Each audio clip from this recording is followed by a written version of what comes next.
Hey, my village. It's your coach coming to you live.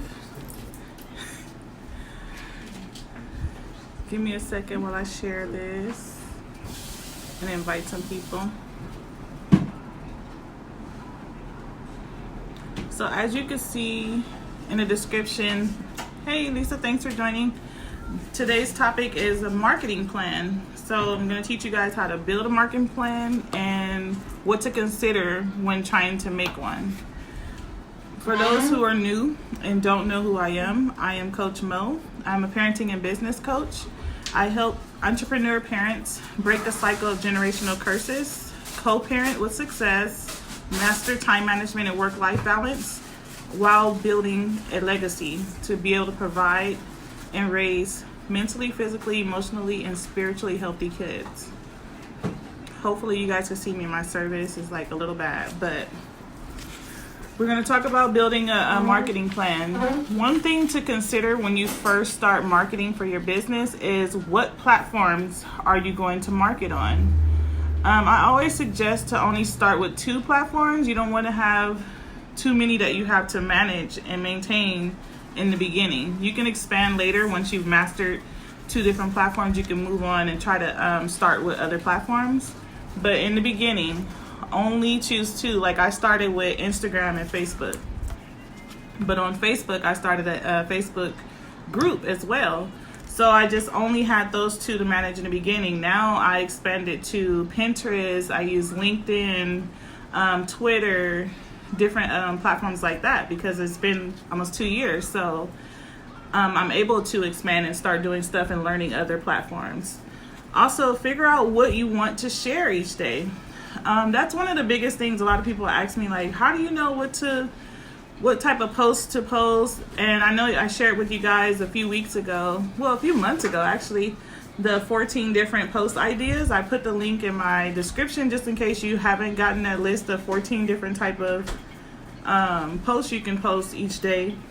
Because I suggest you post 3 to 5 times a day so that people can know what it is that you do. They start getting to know you more. The more you post, the more people get to see your content. Otherwise, like if you have a business and you only post it once a week, it's not often that people will really see your content because of all the algorithms, depending on what platform it is. And if you don't already have a large audience, you're trying to build your audience, so you want more eyes on your stuff. Also, plan out what you will offer each month. I have a lot of options because I have a lot of different programs and services. So each month I can say, oh, I'm only doing this month, or this month I'm only doing business coaching.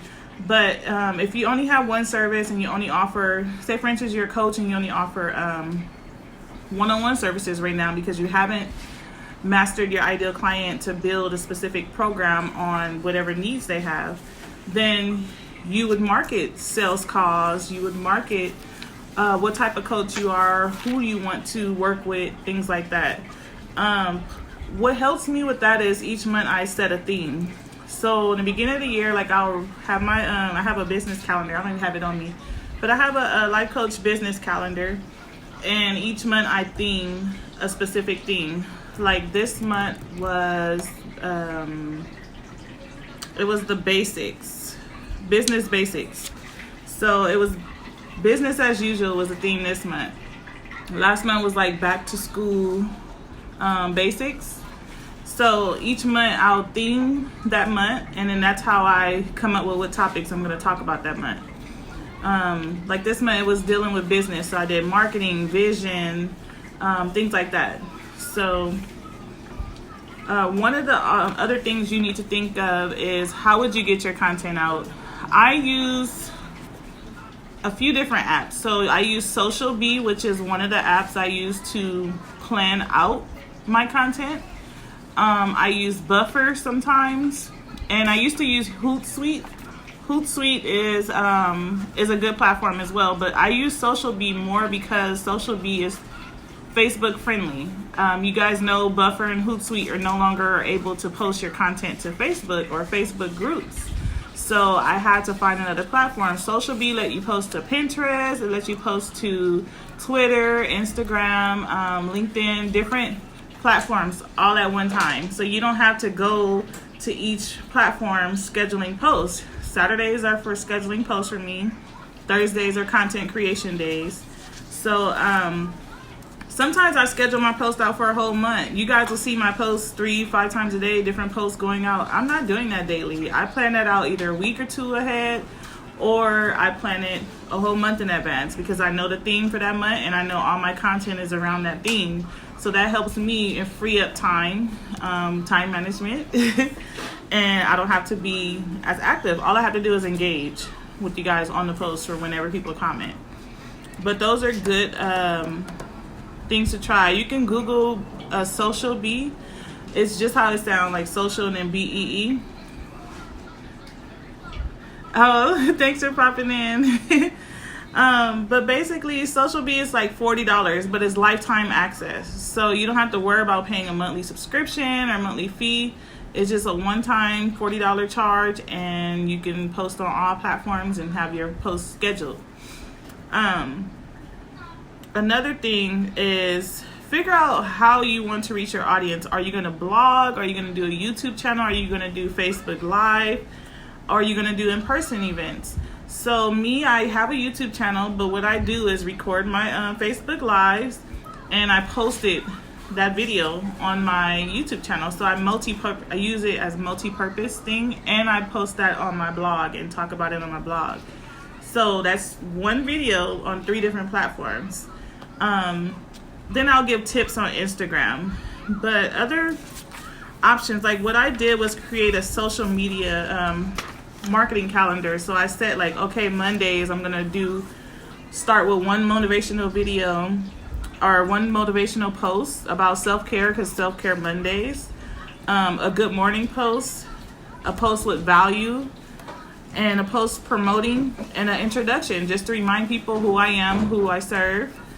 Tuesdays I try to start with a good morning post every day, post a video or inspiration, and give value and give some behind the scenes. Oh, I live for repurposing.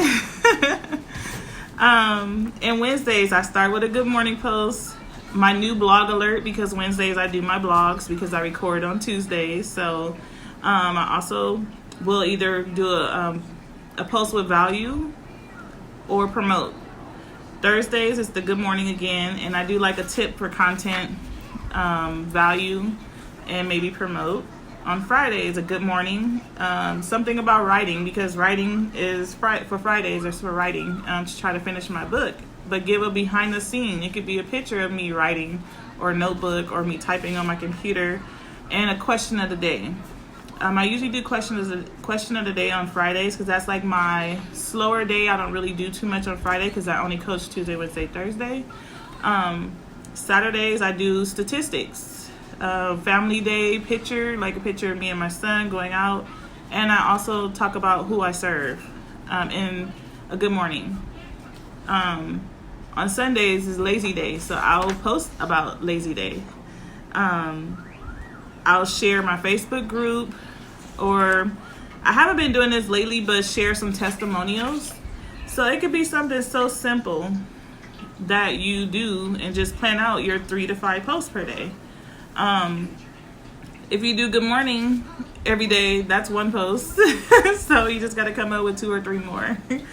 But that's what I wanted to share with you guys today. And just a quick, some quick ideas as far as types of posts you can post. You can post question of the days, quotes that you can find on Pinterest. It's very easy. Behind the scene photos, motivational or inspirational posts, testimonials, talk about who you serve, who you do and do not want to work with.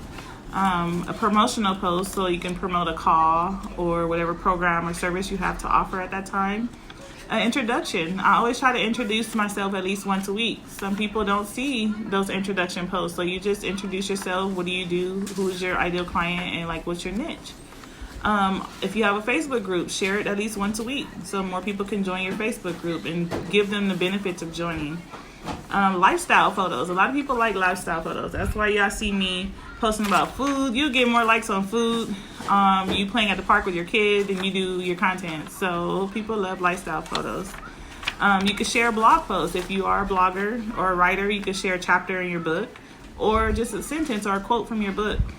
Educational posts. So just educate them on different things. Those are considered value posts.